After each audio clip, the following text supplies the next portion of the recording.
What are you going to do tomorrow? Your answer will be like this. I will go to market to purchase some good books. She will help her mother. I shall go to school. They will play football in the playgrounds. क्या आपको पता है कि ये जो हम will और शैल का यूज करके वाक्य बोल रहे हैं ये क्या है, कौन सा टेंस है? तो आज इस वीडियो में हम यही समझेंगे कि विल शैल के थ्रू जब हम बात करते हैं तो कौन सा टेंस होता है और हम उसे कैसे हैंडल करेंगे, इसमें जो हमसे गलतियां होती हैं हम उसे कैसे दूर करेंगे। Hello friend, this is Shrikant Singh. Welcome you at my YouTube channel Impro English. Once again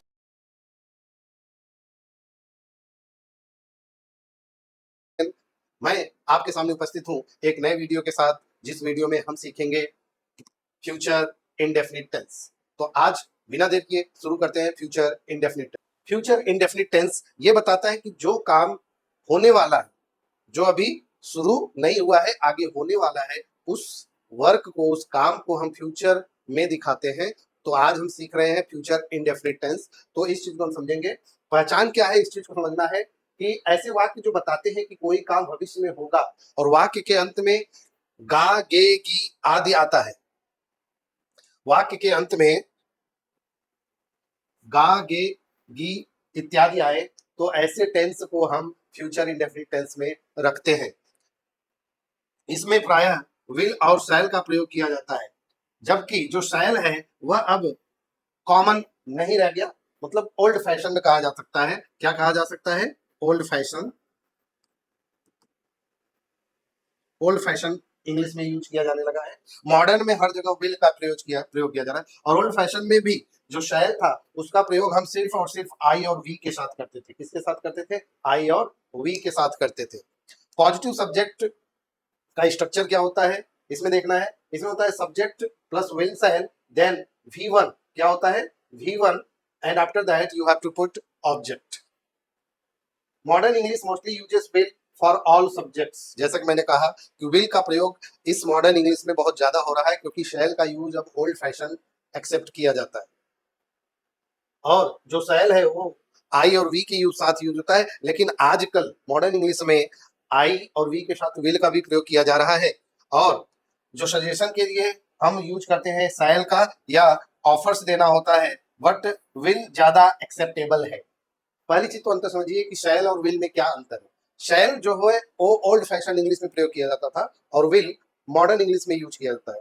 शैल का यूज जो मोस्ट टाइम किया जाता है वो किया जाता है सजेशन देने के लिए, ऑफर करने के लिए, प्रॉमिस करने के लिए, और ये मोस्टली आई और वी के साथ यूज किया जाता है। बट विल जो होता है उससे रिमेनिंग जो सब्जेक्ट होते हैं, यानी कि ही, शी, इट, यू, दे और एक से अधिक नाम या एक नाम, उसके साथ हम विल यूज करते हैं। और दूसरी चीज, विल जो है वो मॉडर्न इंग्लिश में प्रयोग किया जाता है, यानी कि आजकल हम आई और वी के साथ भी विल का भरपूर प्रयोग कर रहे हैं। जैसा कि मैंने अभी वाक्य बोला था कि what will you do tomorrow, the answer will be I will go to school, I will finish my homework, I will help my father, I will help my mother. These types of sentences will belong to future indefinite tense. So let's move. Structure देखते हैं। Negative structure. Negative structure क्या होता है कि subject, then will, shall, then not, then first form of the verb.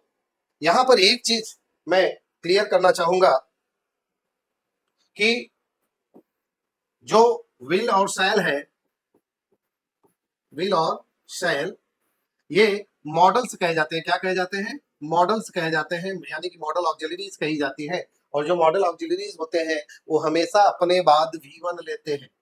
ये आपको दिमाग में रखना है, कहीं से भी ये आपकी दिमाग से ये निकलना नहीं चाहिए कि मॉडल्स जो होते हैं वो हमेशा V1 लेते हैं। इसका हम जब आगे टेंस पर चर्चा करेंगे तो उसमें हम बताएंगे कि मॉडल्स का यूज करते वक्त हमको क्या क्या सावधानियां बरतनी है। यहाँ पर मैं विल शैल से रिलेटेड आपको टॉपिक डिस्कस कर रहा हूँ। तो फ्यूचर इंडेफिनिट टेंस, अगर हम इंट्रोगेटिव में जाते हैं तो स्ट्रक्चर जो होता है वो होता है will, shall, then subject, then verb का first form and after that object, and don't forget to put question mark. क्योंकि बिना क्वेश्चन मार्क के इंट्रोगेटिव सेंटेंस होता ही नहीं। How can anyone understand that you are writing an interrogative sentence without putting question marks? Will, shall plus subject plus not, then verb first form, then object. अगर negative बनाना होगा तो हमको not कहाँ डालना है उस चीज को समझना है, वो सब्जेक्ट के बाद आएगा। कहां पर आएगा? सब्जेक्ट के बाद आएगा।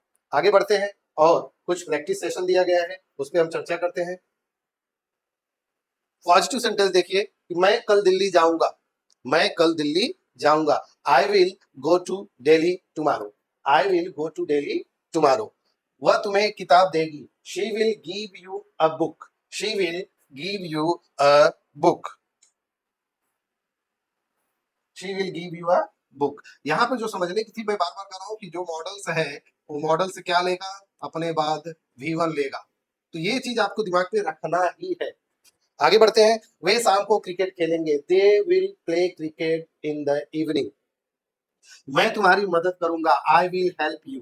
यहाँ पर जैसा कि मैंने कहा कि आई के साथ आप देख सकते हैं विल का यूज किया जा रहा है, क्योंकि मॉडर्न इंग्लिश में आई हो या वी हो, उन सबके साथ विल का बहुत धड़ल्ले से प्रयोग किया जा रहा है। शैल ओल्ड फैशन एक्सेप्ट किया जा रहा है। Let's move towards negative structures. मैं कल नहीं आऊंगा, आई विल नॉट कम टुमारो। इसी चीज को अगर हम जनरली लिखते तो हम ऐसे भी लिख सकते थे कि आई शैल नॉट कम टुमारो, हम ऐसे भी लिख सकते थे। वह मुझसे बात नहीं करेगी, she will not talk to me. वे आज खाना नहीं खाएंगे, they will not eat food today.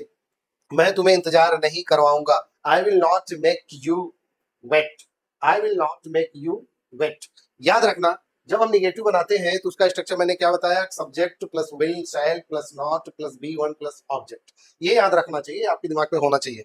आगे बढ़ते हैं और इंट्रोगेटिव सेंटेंस का हम समझते हैं। इंट्रोगेटिव करना होगा तो हमको कैसे करना है उस चीज को जान लेते हैं। ध्यान से देखिएगा, वीडियो आपके लिए बहुत ही यूजफुल प्रूव होगा। इसके बाद आप कभी भी प्रेजेंट सॉरी फ्यूचर सिंपल से या फ्यूचर इंडेफिनिट से रिलेटेड कोई भी गलती नहीं करेंगे। Okay, so let's move. क्या तुम कल मुझसे मिलोगे, will you meet me tomorrow. यहाँ पे देखिए क्वेश्चन मार्क्स लगा हुआ है, तो कभी भी इंट्रोगेटिव सेंटेंस में क्वेश्चन मार्क्स रखना भूलना नहीं है। क्या वह तुम्हें तोहफा देगी, will she give you a gift. Gift के स्थान हम प्रेजेंट भी लिख सकते हैं, कोई प्रॉब्लम नहीं होगी। क्या वे पार्टी में आएंगे, will they come to the party. क्या हम साथ चलेंगे, shall we go together. Interrogative negative जब बनाया जाएगा तो क्या तुम नहीं पढ़ोगे, विल यू नॉट स्टडी। हम इसी को कॉन्ट्रैक्टेड फॉर्म में लिख सकते हैं, विल नॉट को कॉन्ट्रैक्टेड फॉर्म में हम लिख सकते हैं वॉन्ट। ये ध्यान रखना है, हम क्या लिख सकते हैं, वॉन्ट। और शैल नॉट को हम कॉन्ट्रैक्टेड फॉर्म में लिखते हैं शांट। ये याद रखना है आपको। जब हम इसका कॉन्ट्रैक्टेड फॉर्म यूज करेंगे तो वहां पे हम लिखेंगे क्या, वॉन्ट एंड शांत। ये ध्यान रखना है कि विल नॉट को वॉन्ट और शैल नॉट को शांत पढ़ा जाता है। यहाँ पे कुछ चीजें और मैं चर्चा करना चाहूंगा जो यूजफुल होंगी प्रैक्टिस के लिए। आपके सामने यहाँ पे कुछ क्वेश्चंस दिए हैं, बट उसके पहले मैं कुछ चीजों पर वापस जाके आपसे कुछ डिस्कस करूंगा।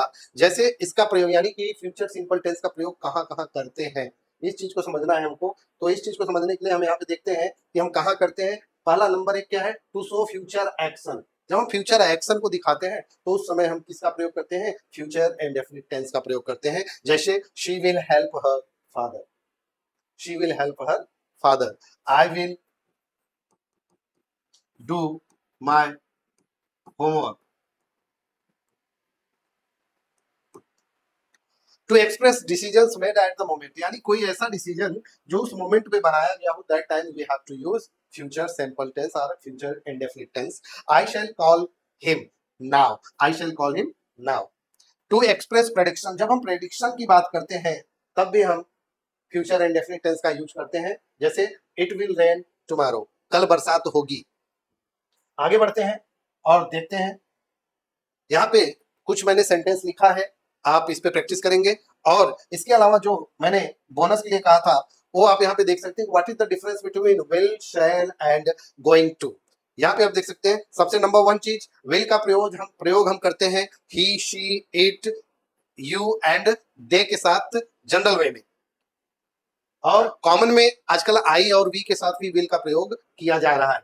जैसे I will call your brother, they will win the match, they will win the match. आप यहाँ पे देख सकते हैं I will call your brother, they will win the match. हम अगर इस तरफ चले, शैल का यूज समझेंगे विथ आई और वी। बट ये ओल्ड फैशन हो चुका है। कैसा हुआ है? ओल्ड फैशन माना जाता है। नंबर 3 पे आएंगे, ऑफेन सोर्स सजेशन किसके लिए यूज किया जाता है? सजेशन के लिए यूज किया जाता है, प्रोमिसेस के लिए यूज किया जाता है और ऑब्लिगेशंस के लिए यूज किया जाता है। एग्जांपल देखिए, वी शैल ओवरकम समडे, एक दिन हम जीतेंगे, ये प्रॉमिस किया जा रहा है, यानी कि अपने विचार को दिखाया जा रहा है। शैल आई ओपन द डोर, यहाँ पे सजेशन दिखाया जा रहा है कि क्या मैं दरवाजा ओपन कर दूं। यानी कि जब हम शैल का प्रयोग करके सजेशन के लिए बात करेंगे तो वहां पर जो हिंदी सेंस निकलेगा वो देगा का सेंस नहीं निकलेगा, वो परमिशन के रूप में, यानी कि सजेशन जैसे दूं या दे, ऐसे सेंस में निकलेगा। गोइंग टू का स्ट्रक्चर समझना है, क्योंकि इन तीनों के साथ आपको जो समझना है वो कहां पे यूज किया जाता है going to, when the decision is already plan, जब डिसीजन पहले से ही फिक्स हो चुका है, प्लान हो चुका है, that time we have to use going to. Structure क्या है? Subject plus is a mark plus going to then V1, ये याद रखना है आपको। क्या स्ट्रक्चर है? Subject plus is a mark plus going to plus V1। Examples, I am going to buy a book, example क्या है कि I am going to buy a book, मैं एक किताब खरीदने जा रहा हूं या खरीदने वाला हूं। इसका हिंदी जो सेंस होता है, देखिए दो चीज होता है, वाला हूं या जा रहा हूं,